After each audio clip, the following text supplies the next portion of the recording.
Tim, thanks for coming on. Really appreciate you taking the time to have a conversation with me. Would you mind telling us a little bit about yourself before we get started? Sure. It'll be a pleasure. Thank you very much for inviting me.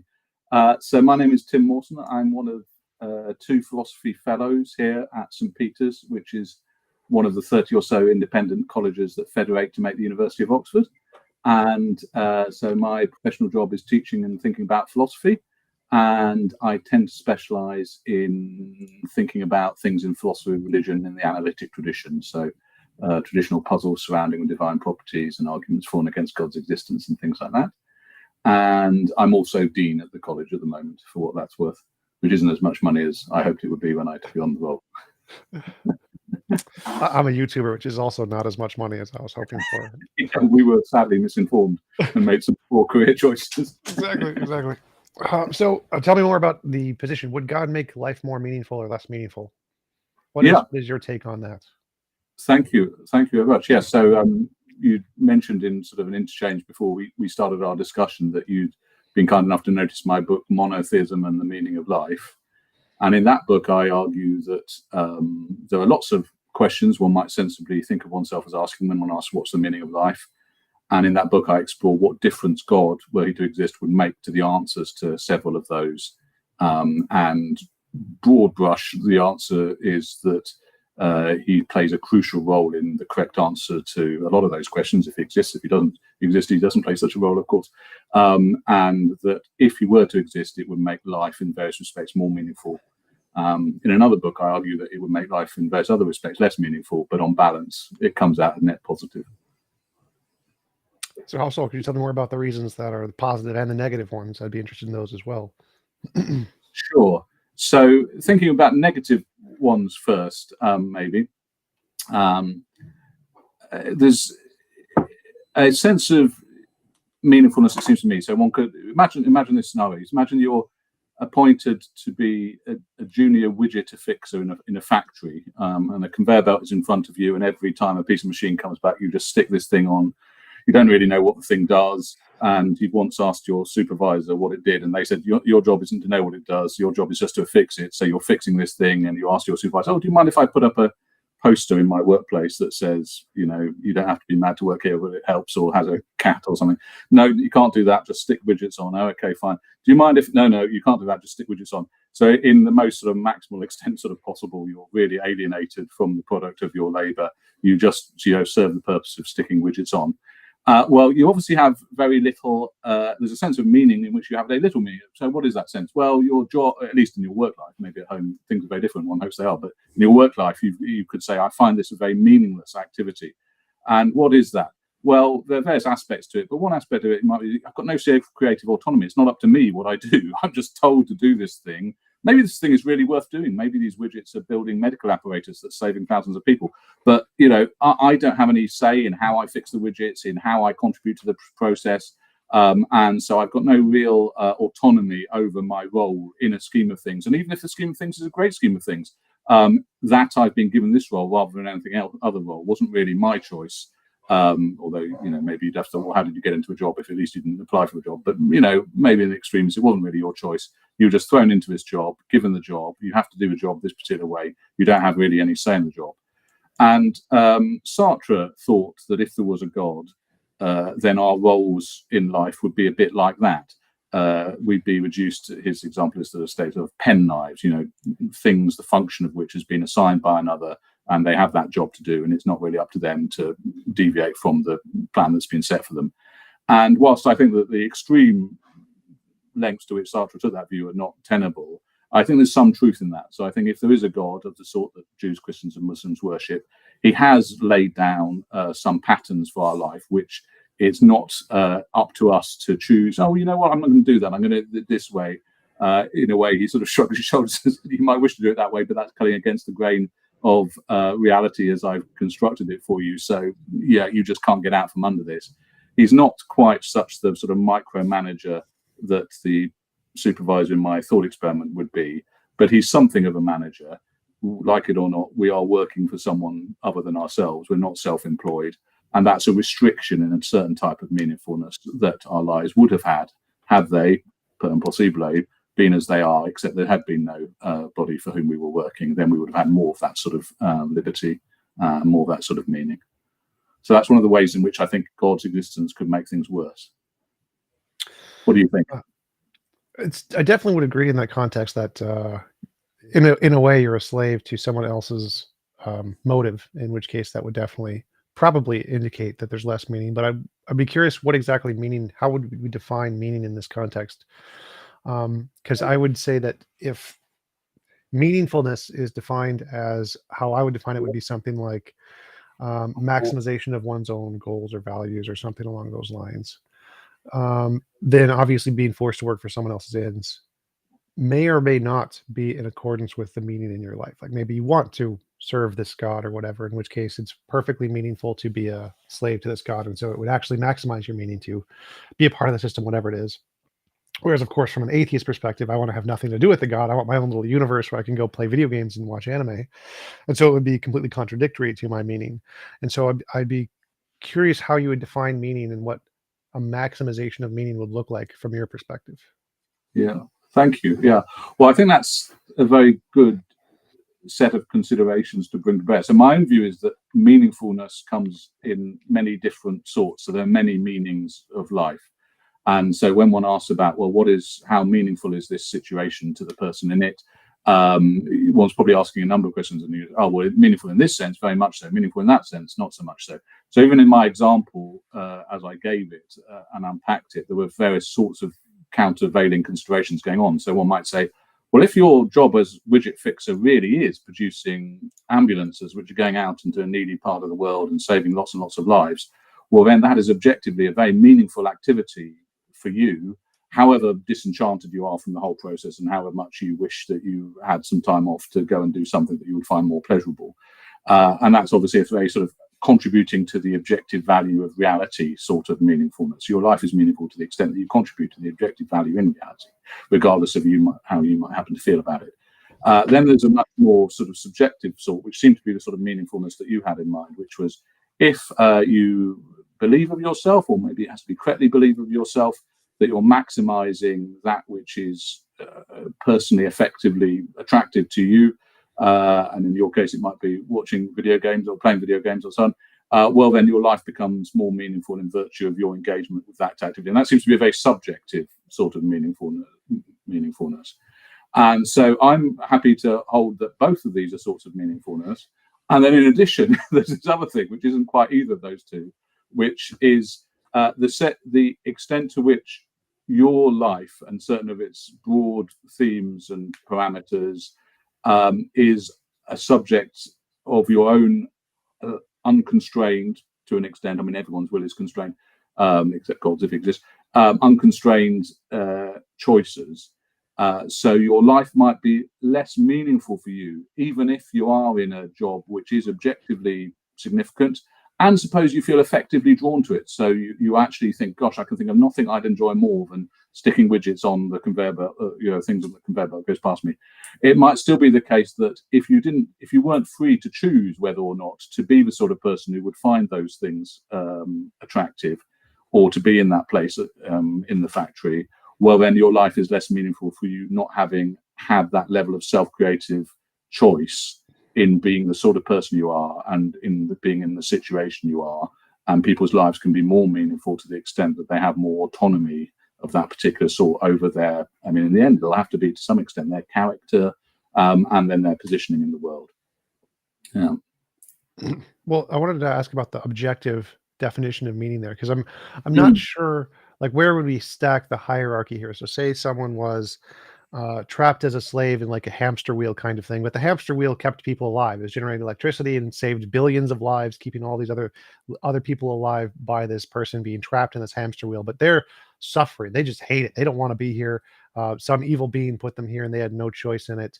Now, from their perspective, their life has no meaning. They're trapped. They're miserable. They hate it here, even though objectively it's saving lots of lives. Yeah. And so it would be, I would think that the way we would measure meaning would be based on each individual subjective being in this context. And so it would add meaning to all the other beings who he's saving their lives, but it would subtract meaning from his life.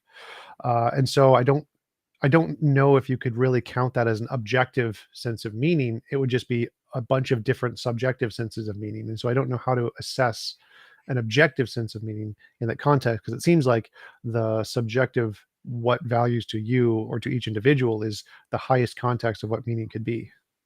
Okay, yeah. So I think you might be skeptical about the existence of this thing which I gestured to and called objective meaning. So I was rather supposing, as I was laying it out, that if someone is, as a matter of fact, as a result of going around on the hamster wheel in a certain way, saving a lot of people's lives, they were making a difference to the universe, which then positively affected the quality of their own life with regard to the meaningfulness of an objective sort. And it did so regardless of that positive effect needing to go through some desire that they happen to have to be in that situation. So things can be good or bad for people without it seeming to them that they're good or bad for them, or without them feeling particularly sentimentally drawn towards those things which are nevertheless good or bad for them. To try and motivate that thought, I might ask you, what would you say about someone who made someone go blind by administering a drug which simultaneously removed from them the desire to see? Have they harmed that person in any respect? Yes. Okay. Even though by the time the drug has had its effects, made them blind and they don't want to see, and perhaps they're terribly delighted to be blind. So it's not just that they're neutral about the prospect, they actually feel a lot better about being blind than they felt about being able to see, because for most of us who can see, it doesn't occur to us except now and again that we're very lucky to be able to see, and so we don't actually effectively feel drawn to the whole project of going on seeing too much. It's just if we have some eye condition or something that we suddenly realize how lucky we are to be able to see. But on your account, it would be that no, it's okay if they yes, no. So you'd say, oh, okay, yeah, you've harmed the person, and yet you've harmed them in a more objective way than I thought you were going to allow, because it seems as if the harm is not one that's befallen them in virtue of their feeling disaffected with the state that they're in. Well, I am a moral realist, so I think there is objective value, but I would measure it as any involuntary imposition of will is immoral. And so if the person at time T says that they want to see, and you drug them and you force them to not see, and you just like zap their brain so they don't really wake up and they don't remember this, because you've violated their will at the previous time, you've done an immoral action, even if they don't remember it in the future. Okay. So good. So sorry, I mistook it when I thought, oh, you're not really a great fan of objective value by the sounds of it. It sounds as if, oh, well, I'm a great fan of at least one objective value, the objective value of not interfering with other people's choices. Is that right? Yep. Yeah. Okay. Good. So it might be then that let's see. Do we now need to? I mean, I might think, gosh, this is a pretty odd view with the greatest respect. So, I mean, there are all sorts of things which you might think, oh, gosh, somebody's says something foolish, and they don't understand the situation in front of them, but they choose one way. Surely sometimes a doctor can justify saying, well, look, if you knew what I know now, you thank me for giving you this medicine, but this is an emergency triage situation, and so I can't actually, I'm sorry to say, fully respect your choices now. I'm going to wait until you wake up and have been saved and find out about it later, and then I think you'll thank me for having net benefited you, even though you will say that one drawback of the situation is that I violated appropriate consent in giving you this life-saving drug. You will not think that the only value that we need to bear in mind to decide whether or not I ought to have done what I did was whether or not I violated your consent. You'll take as a weighty consideration, and one which is even weightier than this, that I in the end saved your life, or something of that sort. So I might sort of think, it sounds a bit weird, and I think you could get sort of some odd results. That would be a pragmatic consideration. So I would like to say that in my definition, if we lived in the best of all possible worlds, there would be no natural consequences. So you would be able to consent to all possible actions in your world: cancer, death, aging. You'd be like, nope, those are off the list, not options. And so there's the only reason that it's justified for a doctor to say, cut your leg off, because they have to save it, to save your life, because if you don't, the bacteria is going to kill you or whatever. That in and of itself, I think, is a damaging to the well-being of a person if you're in a universe in which that is the case. And so in my model, you would have to consent to be in such a universe in the first place, and so you wouldn't even have the consequences of a risk of losing your leg, and so there'd be no justification for a doctor cutting it off, because there would be no a reason to try to prevent some greater evil, because the greater evil would just be omitted from the universe. And so in this context, where it's physically impossible to force anyone to do anything they don't consent to, which would include death, rocks falling on them, gravity, whatever. In this universe, there would be no greater evil that could justify some kind of involuntary imposition. So the doctor would have no justification to cut your leg off, because you could just snap your fingers and say, I no longer wish to be infected, but problem solved. And so if this world was the case, then there would be no reason to infringe on anybody else's will, as long as each individual couldn't impose on any other individual. And then it would be, seems like it would be the maximization of well-being, or the perfect world of well-being. I think then people would also have to know what was in their own best interests perfectly, would they? Otherwise, they might, on the basis of partial information, choose to do something which would be suboptimal for them. Or would you say, well, actually, no, my understanding of interests is just you maximize the lack of interference with your will by future people, and maybe that doesn't need knowledge. I don't know. Well, since it's people and the universe, I wouldn't really make much of a difference. So, for example, say I wanted to experience a very traumatizing experience, like playing Dark Souls, if that's a video game reference, if you know what that is. But since I'm essentially the governor of my universe, in that I can redefine the laws of physics any way I want, if I'm going through a traumatizing experience, I can just go, okay, escape, essentially, or turn it off, or whatever.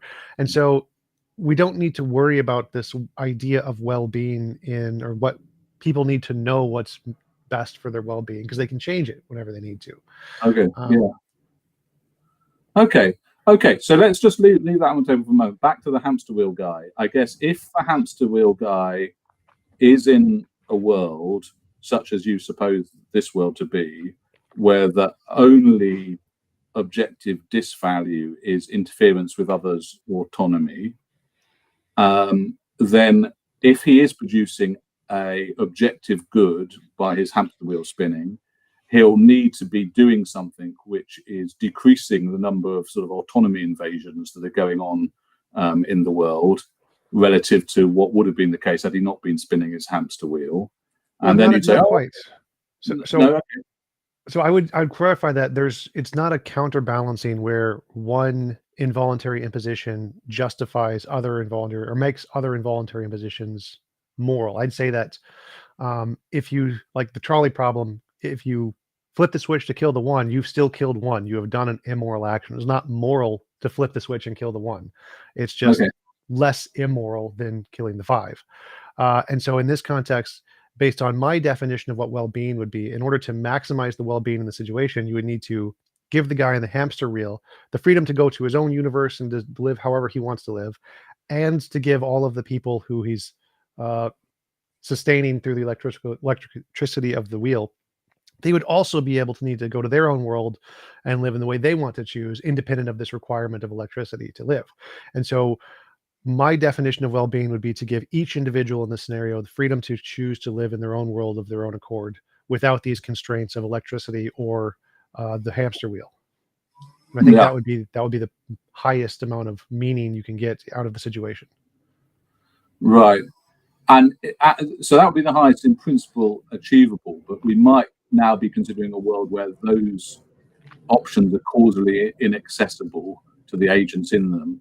So the guy has been shoved by just purely natural processes into a hamster wheel and has found himself spinning it, and is now reflecting on the fact that if he stops spinning it, the way it's hooked up will mean that a load of other people have their autonomy invaded. And at the moment, it's him spinning it that stops them having their autonomy invaded. And he'll be reflecting on the fact that, well, but now I've come to think about it, my autonomy is being invaded by, or was invaded by, this impersonal mechanism that shoved me into this, even if that wasn't a moral wrong, because it was an impersonal mechanism. Anyway, here I am in the wheel. Ought I to stop spinning it? Is it in my self-interest to stop spinning it? And so he's making those sorts of choices. I can't, unfortunately, generate a world in which we all go off to our separate, parallel universes and live autonomously without ever bumping into anyone else. But I can decide whether or not to sort of step off this wheel or to keep spinning it. Mhm. And I think by your account, in that scenario, he has some objective reasons to stay in the wheel and spinning it, because, well, if he doesn't, then there's going to be a hell of a load of people a lot worse off than if he does. But he has got what is also an objective reason in his own well-being, is of objective value as well as these other guys. But you might say, well, if you do the maths, it looks as if you were a consequentialist, it's less weighty reason to sort of get off the wheel, because his own autonomy is being infringed in this case on the assumption that he doesn't himself want to actually be on the wheel, and he's only doing it for the sake of others. So I think even with your account of value, which did somewhat sort of bowl me a googly, if that's an expression. Is that an expression in left field? I think is that baseball? Yeah. So in cricket, if someone bowls someone a googly, it's a slightly different sort of thing going on with the ball, but it means the same as it comes at someone from left field, I think. Anyway, to confuse me a bit. But I think even on your account, if I understand it right, okay, there probably will be in the actual world that we're in some things which one does which affect the objective value of other people's lives for good or ill, and some things which sometimes one faces a trade between doing the thing which would be best for other people and doing the thing which would be best for oneself. And I'm suggesting that the same is sort of, it is true for a certain type of meaningfulness, and you might find yourself in that situation whereby even if you were doing, suppose you were some sort of, rather than a hamster wheel, you were some sort of disaffected charity worker, and you were really good at moving figures around Excel spreadsheets, and you were working in the back room in some charity, and all you did was sit in this sort of dingy office moving figures around spreadsheets. But you were really good at that, and the net effect of your moving the figures around in the way that you did meant that the logistics for the charity worked really well, and all sorts of food got to people who wouldn't get to it if you hadn't moved the figures around properly. But you really hate this job, and you've really become disaffected from it, disenchanted from it. You wish you could get up and leave, and you go to your manager one day and say, "Look, I just don't think it's for me anymore. I think I'm going to resign." And look, you can promote Smith over there, who could do it. And they point out quite clearly, but Smith is actually pretty bad at this, and we can just see, we've already done the sums. We can see that 20 people a day will die if you resign from this job and Smith takes over, who wouldn't die if you stayed in it. Then I think you say, all right, okay. Of course, I'm not solely assessing this by reference to how many people's autonomy is going to be affected by this, but okay, I think that's probably going to mean that 20 people are going to have their autonomy pretty adversely affected if you lose the job, give up the job. So you might say, okay, so maybe my claim would be we can make sense of the fact that your job might be, or staying in the job might be, more objectively meaningful. It might make your life more a life which is such that at the end of it, it will have been more worth living in terms of these objective goods. But it'll make it subjectively less meaningful if you stay in the job. It will make it a life which, although it was objectively more worth living, won't have felt that way to you from the inside. And so on your deathbed, as it were, when you're asked if you have any regrets, if you do stay on in a job, you'll need to give a conflicted answer, because in one respect, you'll say, well, objectively, I can't regret having saved all those people, because I think that was a good thing. And I'm in some cerebral sense, glad that I did it.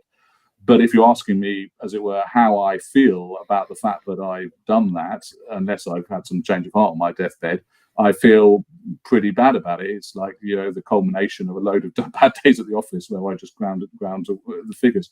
And so that if there are these two sorts of meaningfulness that can, in principle, be at loggerheads with one another in the choices that one makes, it might be that their sort of loggerheads nature is one that not even an omnipotent being could do anything to remove. And so this wouldn't be God, if he exists, making things better or worse than they'd otherwise be. It would just be him finding, despite his omnipotence, that there were some trades between goods, all of which, in a sense, it would be good for us to have, and yet not even he can make us have to the maximal extent. Each of them might be possible if we consider them in isolation. So that's why I think God is not unqualified good news for meaningfulness, even though on balance, my view is that, yeah, he is good news for meaningfulness. But these things, there are incommensurabilities here as well, which makes it harder. But there wouldn't be for you because you don't think there's lots of different values floating around that we need to trade off against each other and then find we can't trade because they're incommensurable and the like. Yeah. For me, it seems like the problem I would have is that it seems like an omnipotent being would be able to create this best of all possible worlds quite easily. It's not quite a difficult. There's no logical contradiction in it, and so. Okay. And in the world I'm suggesting, where we can maximize the meaning by giving everyone their own world that they can design however they want, live however they want at that world, seems very possible for an omnipotent being. And so the only reason that one person would need to sacrifice to keep alive all the other people, like in the case you mentioned of the social worker or whatever, is if some part of nature has already diminished value by limiting people's freedom. So all those people who he's keeping alive, something in nature has already infringed on their value, and this person doing the work is mitigating that infringement that has happened. Yeah. But if you remove the infringement, then they no longer need to make the sacrifice. Now, obviously, they'd be moral to sacrifice their own life to benefit others, but I think it's the reason is because there has already been an immoral action done by the universe or nature or God or whatever, who set this system up in such a way where it would be required to save them in the first place. And so from my perspective, a God who had allowed this to happen would diminish value, or would necessarily have diminished value, because he didn't set it up such that we have our own universe that we can do whatever we want with. Yeah. So I guess there's a question of what would the best of all possible worlds look like, and it's not clear to me that what the answer to that is, but it might be relatively clear to me that I'm pretty sure it's not a world where each of us is causally insulated from the influence of anybody else, and hence beyond the capacity to be adversely affected by anyone else, because that would be a world where, well, we would just be in our own little sort of, if you like, sort of, solipsistic cotton wool clothed bubbles, and we would never really be in any relationships with anyone else. Well, keep in mind that it's the maximization of consent, which means if you wanted to live in somebody else's world and they consented to it, that would be fine. Or if you wanted to make a joint world with someone, you could do that. Or if you wanted to live in a world that's exactly like this one that we live in now, you could do that. And so because it's relegated on the amount of consent that you have, is you can imagine it and you consent to it, you can do it. And so you would be able to have all of the same relationships you have today. You could live in a world exactly like this one if you wished. The only difference would be is you'd have to consent to it, which seems like a much better world. Once I've sort of signed up to make a world with you, if later on I want to do something slightly different from what you would ideally have me do in this world, who sort of wins, as it were, in that scenario? I say, okay, let's have lamppost be green, and you say, no, I want lamppost black. Is there going to be an answer as to which of us gets our way? Sure. It depends on how we wrote the contract. Like if we say I have all authority in the end, then I get to pick and I just overrule you, or vice versa. Or we can have like a 50-50 rule where like the universe just magically makes half of them red and half of them green or whatever. Like we could decide that in many ways, but it would be determined by however we jointly wrote the rules of the universe. Yeah.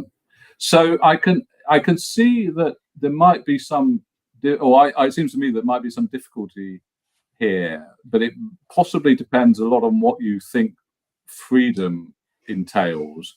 And may I ask you, would you say you're a compatibilist about freedom, or in general, yes.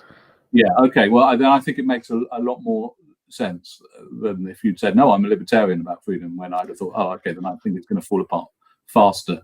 Okay. So it might be then that if compatibilism is true as a theory of free will, then then the best of all possible worlds is different from the best of all possible worlds if libertarianism is true as a theory of free will. And on understanding, maybe it's certainly at least coherent to say yours would be the best of all possible worlds, the world you've imagined. Quick question comes to mind when you ask that. Like, why would libertarianism versus compatibilism, why would that make a difference to the best of all possible worlds in this context? Well, I think that it might be metaphysically impossible to put two creatures in one world, have them both enjoy libertarian freedom, and yet guarantee that everything that they do will be with the consent of the other one. Because there has to be a genuine possibility on a libertarian freedom account for someone to do something other than what they actually did do, everything else in the universe up to that moment of choice remaining the same. And if they're interacting with each other, then it has to be that then possible any moment of choice for one of them to do a thing which is other than optimific with regard to the consent of the first. I'm not quite sure I would agree with that, because I would say that it's possible to have, like, would you agree? I imagine you're a libertarian in free will, right? Yeah, You believe in- yeah. So Stephen Hawking had free will, correct? Yes. But he's a quadriplegic. He can't punch me in the face. No matter how much he uses his libertarian free will to desire to punch me in the face, he cannot punch me in the face. Yeah. And so I can imagine being in a world with me and Stephen Hawking, and we've agreed to the rules such that the laws of physics prevent each of us from punching each other in the face. There are many different ways to do this. We could imagine something like, if I tried to punch Stephen Hawking in the face, he would become ethereal, kind of like a ghost. My fist would just go through him, and I wouldn't be able to touch him.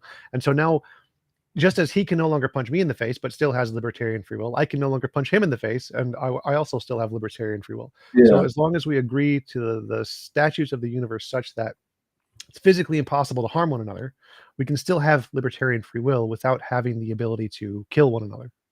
Yes, that's true. But I wonder if you would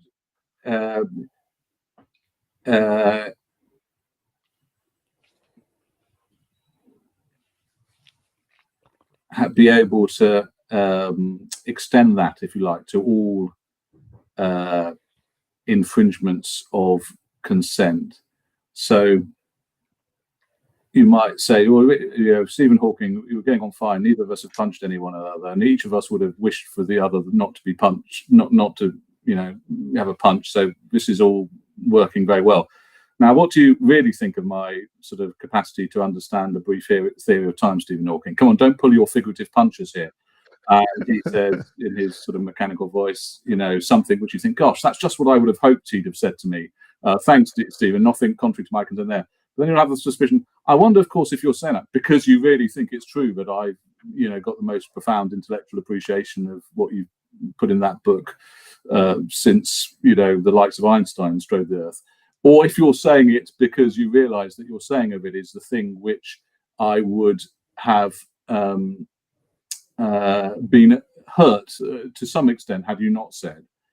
And I guess you could say, well,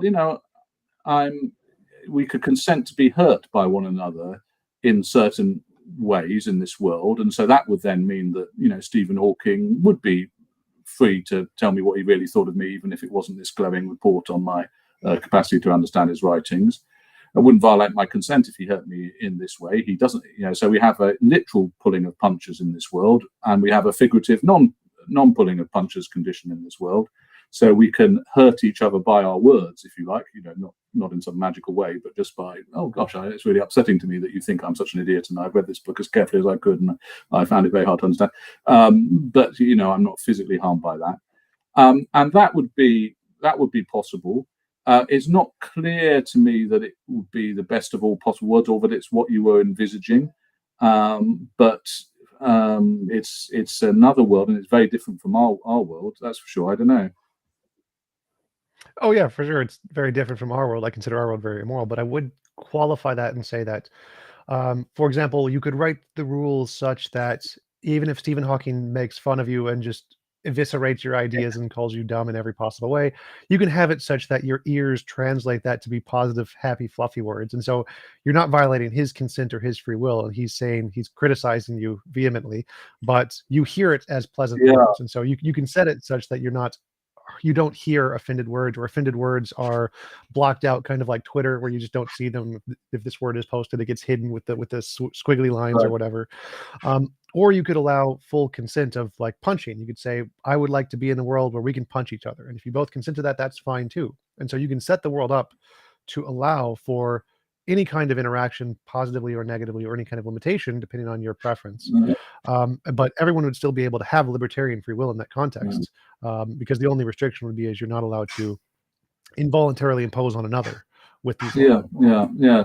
I think in the first case it would be a little bit hard for me to understand anyway, because I think it would be then, I wonder if I'm in a world where whenever anyone says anything which I wouldn't like to hear, it instantly sort of gets translated in my mind into something that I would like to hear. I wonder to what extent I could have any relationship with anyone then, because there would be no sense. Tell me what you really think, Stephen Hawking. He says, I think you're, an idiot, and I think you're the best mind since Einstein, and so on. And the conversation goes on. Well, I don't know if this is really a conversation in the end. It's him trying to communicate. And indeed, it might say, well, he might be pretty frustrated at the end of this, because he'll be saying, you're an idiot, and see me smiling and say, oh, thank you very much. And he's like, what on earth are you saying, thank you very much? I just called you an idiot. So he might say, look, I consent to be in a world where my best attempts at communicating what an idiot someone was to somebody would be thwarted by this sort of translation veil through which things had to pass. And at the other side of which they came out in entirely opposite meaning from that which I sort of pumped into them from this side. So I do wonder, gosh, I'm starting to think, this is going to make it hard for two people to be in a relationship if in that first scenario. The second scenario, where I say, okay, let's consent to being able to, say to each other things that are going to harm each other. Okay, yeah, that seems as if that then might be possible, as it were. You might say, let's have a completely frank discussion about what you really think of me, Stephen Hawking. Great. And then we get going and so on. And I come out a bit bruised, but, maybe with a great awareness of my own difficulties in understanding physics and whatever. I don't know what Stephen Hawking could learn from an interaction with me, probably not much, but anyway, he maybe learn something from it too and so on. We're glad to have had the interaction, and we're glad to have consented to the sort of gloves off kind of nature of it. Then I think it becomes okay. So we're certainly having some harms befall us in that world. Consented to harms, that I've got some really hurt feelings now, because I really thought I had done pretty well at this, and Stephen Hawking's brought it home to me that I really haven't done very well at this. And so it certainly seems possible, but whether it would be, it certainly doesn't seem to be a perfect one. There's some good aspects of it. That I'm getting to learn significant truths about my shortcomings. Some bad aspects that these are naturally enough going to upset me. Good aspects that we're having a frank discussion about my abilities at physics. Bad aspects that my abilities at physics are not very good. So it seems to be a much more mixed bag of some good things, some bad things. Certainly very different from the world we're actually in. Although one could imagine in microcosms of creating those worlds, in particular conversation with someone where one says, do you want me to sugarcoat this, or are you prepared to have it as it is? And then they go one way or the other, and so on. I think, suppose we sort of bracket that and say, okay, let's suppose that there is a best of all possible worlds, and maybe that it looks like something like this. Then there's a question, I think, whether God would be, were he to exist, would be obligated to create that world rather than a world that's less than the best. So if we imagine that there is a sort of ranking of all possible worlds, and that this one is determinedly the best, it seems as if it would be another step to say that a perfect being would actualize the best world rather than some less than the best one.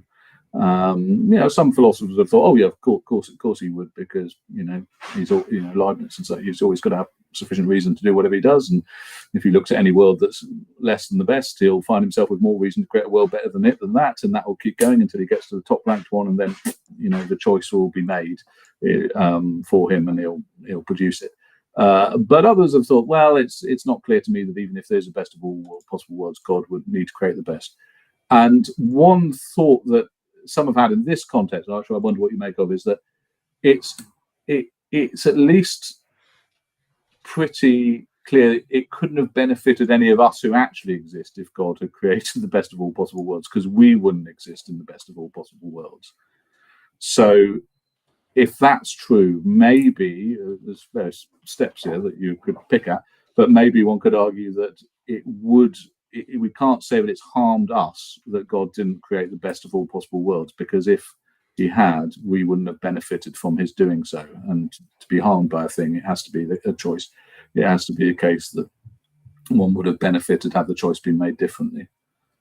What do you think about that then? If I say, let's just accept your understanding of best of all possible worlds, and now I'm going to try and say, look, God doesn't need to create it, can still be perfectly good and not create it. I'm not quite sure I would follow there, because we could technically still be in the best of all possible worlds. Like if everyone in this world consented to be in this world as it is, and then consented to lose our memory, we would technically be in the best of all possible worlds at this moment. Yeah. Right now, as I hear it, I think, well, hang on, we're not, because I know the other day someone stood on my toe, and that wasn't saying I consented to. So that shows me that I'm not in the world in which everything that happens is to the consent of everyone, because I can think of an instance in my life where something happened just a few days ago that wasn't to my consent.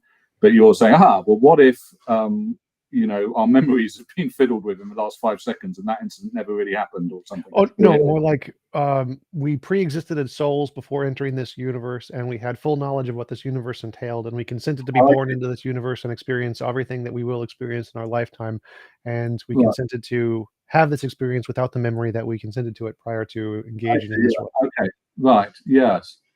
So the consent isn't necessarily a need. The consent is just sort of once and for all time kind of moment, and then it doesn't need ongoing consent. So if I well, in some cases, so I do want to clarify there, like it depends on which set of rules you consent to. You can consent to one agreement which lasts a set period of time, or you can do manual consent for any individual action. Both of those would be options. And so, like in your example with talking to a person who hears words that just sound pleasant to them, for some people that would be the case. For some people it would be that case temporarily, and for some people it would not be the case, and they'd consent to more violent interactions. And you would essentially just get to choose which kind of world or which kind of people you interacted with, and you'd find the community that you enjoyed being with the most, and be able to translate or move from one community to another as you progressed as a person, essentially. Right. And so it's not just, there isn't like a black and white of just must be this way. It's like you get to set yourself up for whatever kind of consent model you would like. Right. And then you're sort of, though, locked into it. So if I say I'm consenting to live like this for 100 years, then if 50 years in I say, gosh, I wish I hadn't consented to live like this for 100 years, it's really getting pretty tiresome, I'd like to opt out, please. Well, no, sadly now the next 50 years are going to be happening without your continuing consent, in the sense of your active willing of it. But, fair enough, I'll think, because, well, I did sign the 100-year contract rather than the 50 years.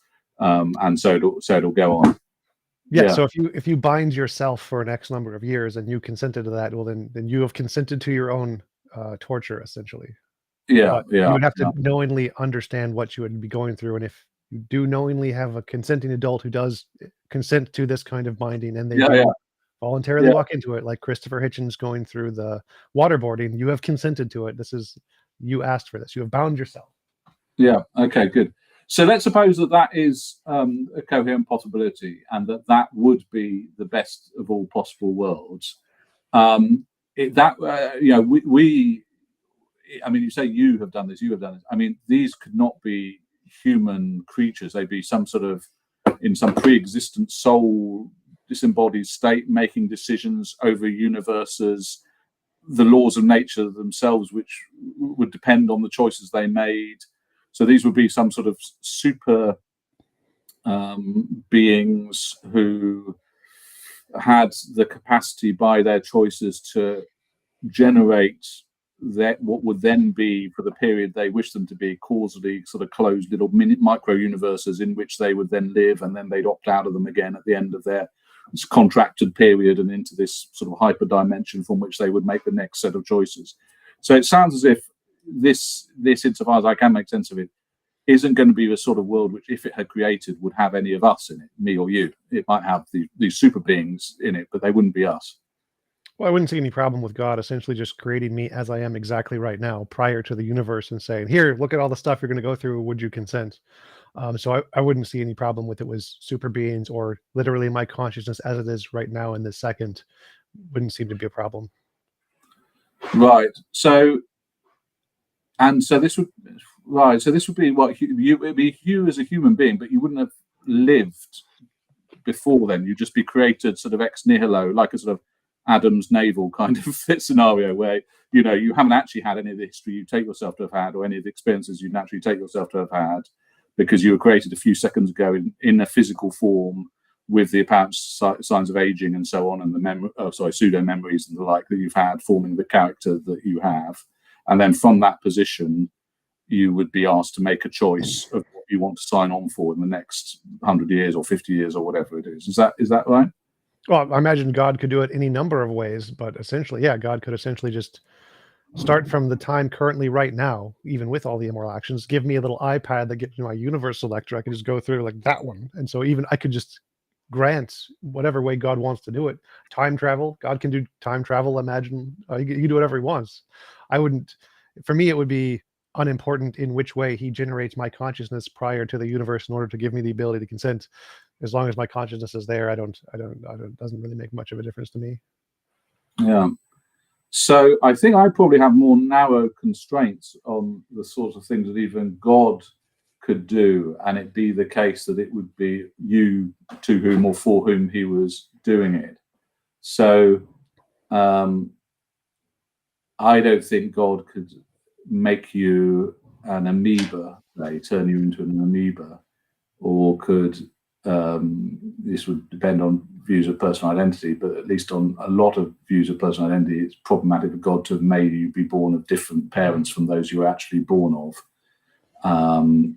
It seems a little bit problematic for me to say that God could have made you be the person you actually are, who's of whatever age I don't know what age you are, and yet actually have just come into existence 5 seconds ago with a load of false memories of a life you've never led, even though you can make a physical sort of simulacrum of you who believed of themselves that they were whatever age you believe yourself to be and had undergone experiences such as those you believe yourself to have undergone. That simulacrum wouldn't be you, because it precisely wouldn't have undergone the experiences that you take yourself to have undergone. So there wouldn't be true memories there, there'd be just fallacious memories.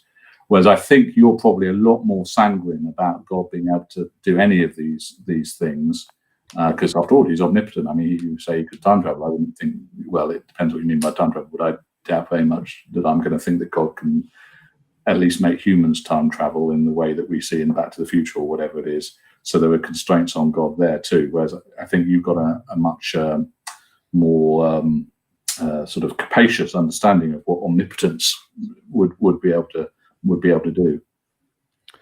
Yeah, I think I don't see much challenge with, I think I'm a physicalist, so I of course think consciousness is just a mental state of some kind. Even if it's a soul of some kind, I imagine it is embodied in some kind of ontological substance of some kind, soul stuff. And wouldn't see a problem with God being able to generate this soul stuff in some particular configuration that would map onto my identity. And so it would be no different from us essentially creating a consciousness from an AI, which I think is quite likely going to happen very soon. And so I wouldn't see a problem with God being able to generate consciousness as I am today, but just sui generis at that time in heaven or whatever. To me, that seems quite easy. It'd be like uploading a computer program or a movie, just starting a movie at slide 332 or something. Like, it would seem quite easy for God to do that from my perspective. I don't know. Just on your understanding, then, is there actually not as much problem for the traditional theistic view of the afterlife as some have made out? Because what God needs to do if he wants to bring you back to life after your death is create an exact psychophysical replica of you, and that will be you, because you just are this suite of properties, however it may be instantiated. Well, maybe like if from the two ways I'd answer, if we are souls and there is some actual identity to us, which would also apply if we're actual physical stuff. If there's some like property which makes us us, and it's instantiated in the universe in some way, then yeah, he could just recreate that property, whatever it is, whether or not it's a soul or whether or not there's some kind of inherent you-ness to this particular configuration of consciousness that maybe it's lost in the next 5 seconds and there's a different person there or whatever. If there really is a you in whatever way that is instantiated, um, it seems like God could create that or recreate that or transfer that in any way he wanted to. Yeah. Yeah. Okay. So that's a little bit of good news for the theists then, that at least the traditional view of life after death is not shown to be false by things we know about the nature of personal identity. It's not the case that someone can say, I'm sorry, after I've died, not even God could bring me back, because the best he could do would be to create a replica of me that thought it was me, but it wouldn't really be me. And hence the traditional view is in trouble. Anyway, that just was just curious whether it would have this sort of spin-off benefit elsewhere in the system, but from the theist point of view. But in this case, it seems if okay, there is you think okay, this is the way the best of all possible worlds would look. It's not true that the best of all possible worlds would not contain us. Now, that might be so, but I wonder if I could try and push that in. It wouldn't contain us because it wouldn't contain. It would just contain sort of, with the greatest respect to you and to myself. We're pretty sort of, flawed characters. We have all sorts of desires that aren't terribly noble. We are, and all sorts of limitations that aren't great. Wouldn't the best of all possible creatures not look like you and me, but they'd look like some sort of angelic sort of spiritual beings who were really sort of Stephen Hawking like in their knowledge of physics, and Michelangelo like in their knowledge of art, and or in their capacity to make works of art, if not their knowledge of art. They'll be like the professor of the history of art in their knowledge of art, and so on. And so it is all. Even if it is true that there is a best of all possible worlds for creatures like us, and indeed it's as you've characterized it, the best of all possible worlds just wouldn't start with the inferior material that is us. It would start with superior material, and then the best of all possible worlds would be the best of all possible worlds for creatures who are themselves very different from us. So it's still the case that even if you have successfully characterized the best of all possible worlds for us, the best of all possible worlds is not that world, because the best of all possible worlds would not contain us. I'm not sure I would follow that argument. So, for example, if I'm playing a video game, Yeah. I have the option of turning on God mode and just giving myself infinite money, infinite power, and I can just one hit everything in the game. But I don't do that. Normally, I limit my power to I'm very, very the weakest I could possibly be at the beginning of the video game, and then choose to play and learn as I go. And I think even if we would have the option of starting as infinitely powerful, infinitely knowledgeable beings in every possible context, we would probably not do that. We'd probably limit ourselves in some context to be able to play the video game and experience it from some limited feature and learn and experience things that we could voluntarily choose to just instantly know, but we probably wouldn't do that because it's not fun. It's not as fun. And so we would be examples of people who chose a very seemingly harsh starting environment on this planet if we did exist in the best of all possible worlds, and we limited our knowledge quite a bit in this context. But I wouldn't see a problem with that, because I think that the best life, or the greatest, the life with the greatest meaning, is the one where you can experience ups and downs and learning experiences and challenges and overcoming them. And so I think that it would make sense, even if we had the option to be those perfect beings, that we'd probably choose to be more like what we are today, or more limited in some context, to experience the full breadth of possibilities. Yeah. Okay. Good. And you said earlier that, well, hang on, because I said, okay, so this. So you said, well, we don't know. This isn't the best of all possible worlds. Maybe it is. Maybe we've chosen for this. And what just to clarify, be more like a categorical. I mean, if we were forced into this world without our consent, then there is no good God. If we voluntarily chose to be in here, then God's probably fine. Yeah.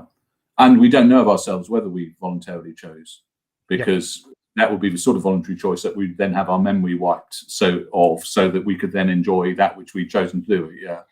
Remind me a bit of a sort of a story from Hinduism where someone's arguing with God about the problem of evil, and the answer is that, oh well, as you know, you're reincarnated, and of course everyone, of course this is going back ad infinitum into the past, so it doesn't really quite track, but everyone first chooses to live perfect lives, and oh great, more chocolate flies into my mouth. Not chocolate is the example given, but and so on and so forth. They do that for like 70,000 lifetimes, and then they get a bit bored of that. They say, let's try something a bit more challenging. So they, in other words, they play on God mode for the first 70,000 incarnations. Then they say, let's try now play on this, let's try and play on that.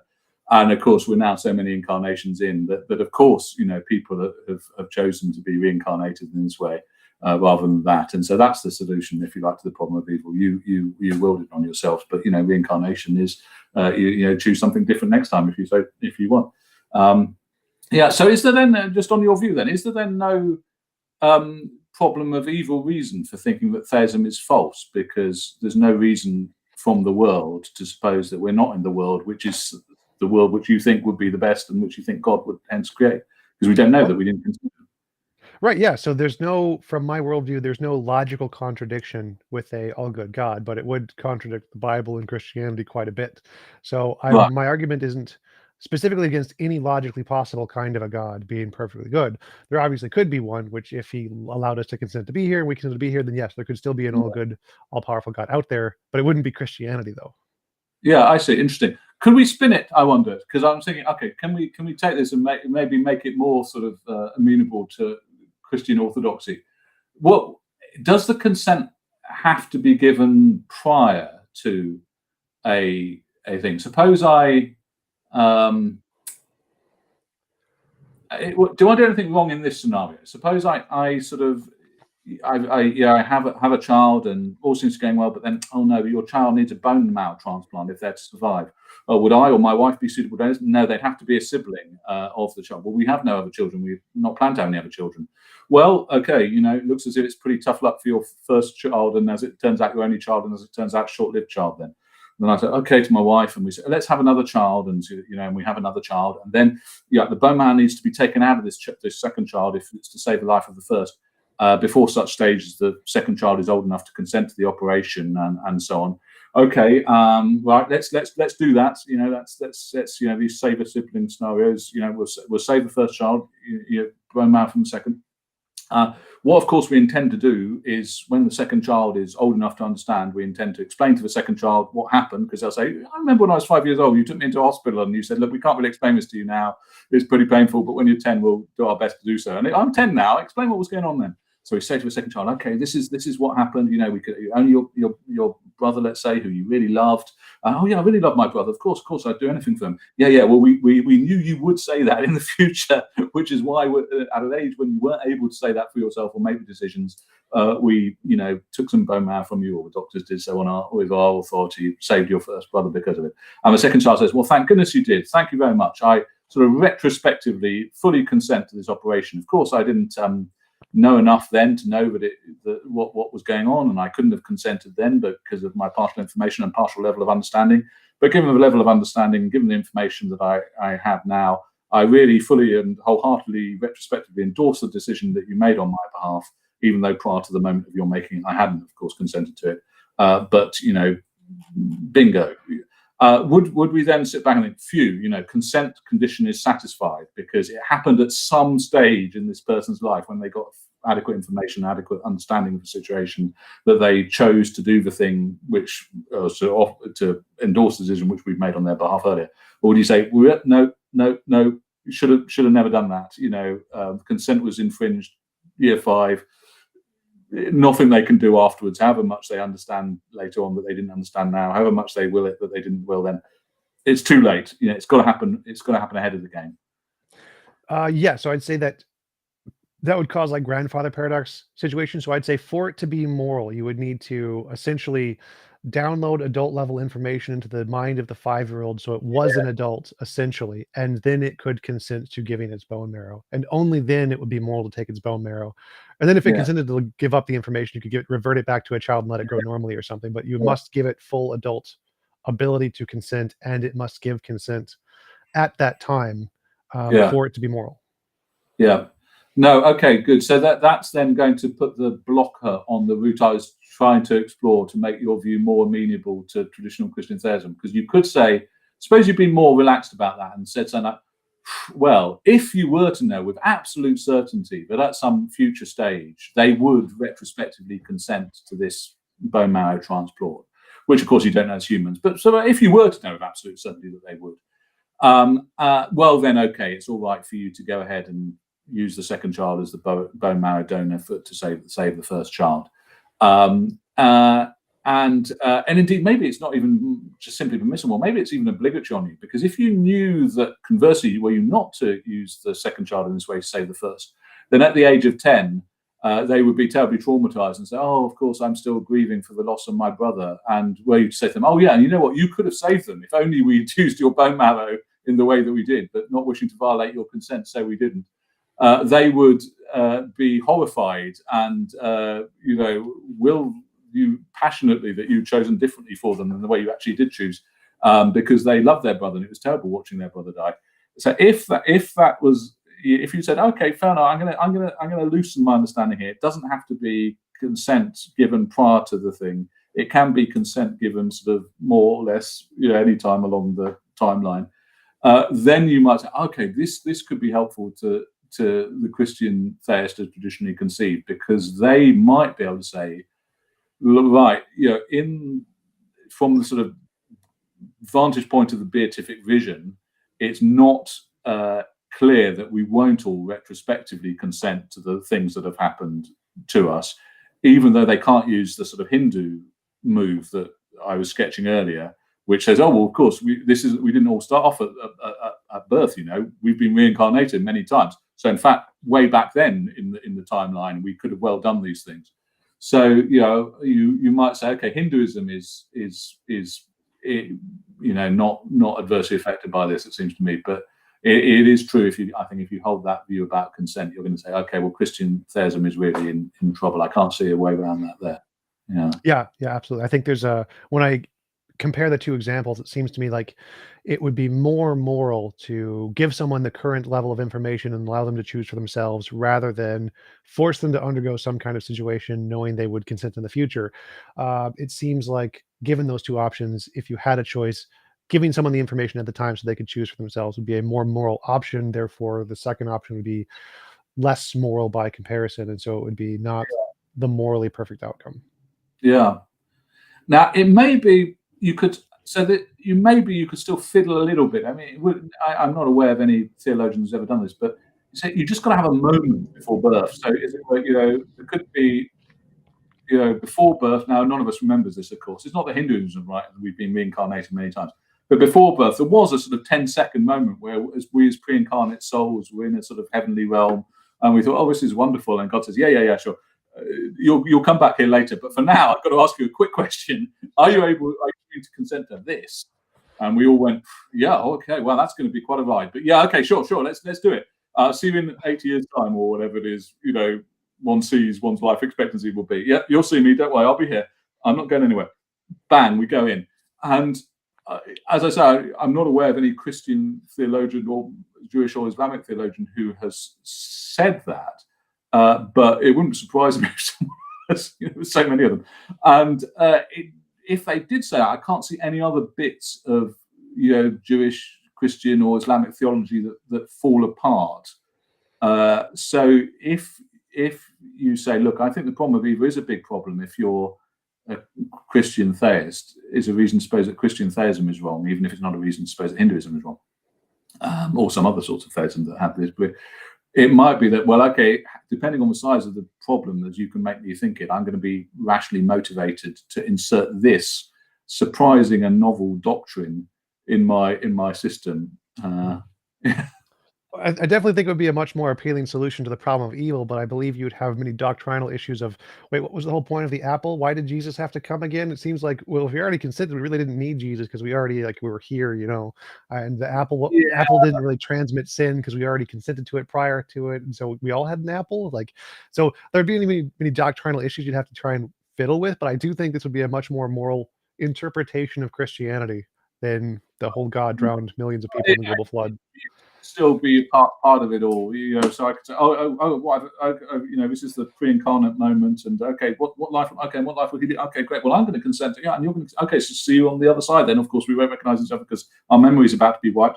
But wait a minute, God, before we do this, I noticed that the lives that you've just said, these are lives in which we sin terribly, but then how are we ever going to get back to join you after, in my case, I see, it'll be 83 years.